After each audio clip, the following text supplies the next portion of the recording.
তো করণীয় ইবাদত যেটা আমরা করি এটা ইবাদত সওয়াব, কিন্তু এর মধ্যে এক প্রকারের মিষ্টি মধু আছে। সেজদা করতে ভালো লাগে, পাশাপাশি আবার কেউ দেখে, দান করতে মজা লাগে, সবাই মাশাআল্লাহ বলে, ইত্যাদি ইত্যাদি বলে। নজর হেফাজত করতে কেউ দেখে, কেউ মাশাআল্লাহ বলে। মিথ্যা বর্জন করতে কেউ মাশাআল্লাহ বলে, কেউ দেখেও না, অত মজাও লাগে না। তো এক এবাদত এবাদত, কিন্তু সাথে একটু মিঠা আছে। এক সুন্নত সুন্নত, সঙ্গে একটু কি মিষ্টি খাওয়া সুন্নত, সুন্নত হইলো মিঠাও লাগলো। আরেক সুন্নত জেহাদ করা সুন্নত, আবার একটু রক্ত ঝরে, না আমি তাহলে সিন্নি সুন্নতটাই পালন করি, এটা এই সুন্নতটা অনেক মজা।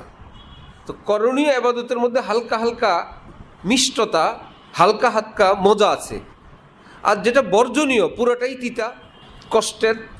জিতনি তোমারি কোরবানি উতনি খোদা কি, আল্লাহর জন্য সেটা করণীয়র নামে হোক বর্জনীয়র নামে হোক, যে যেই পরিমাণ কোরবানি করবে আল্লাহ পাক তার উপর সেই পরিমাণ মেহেরবানি করবেন।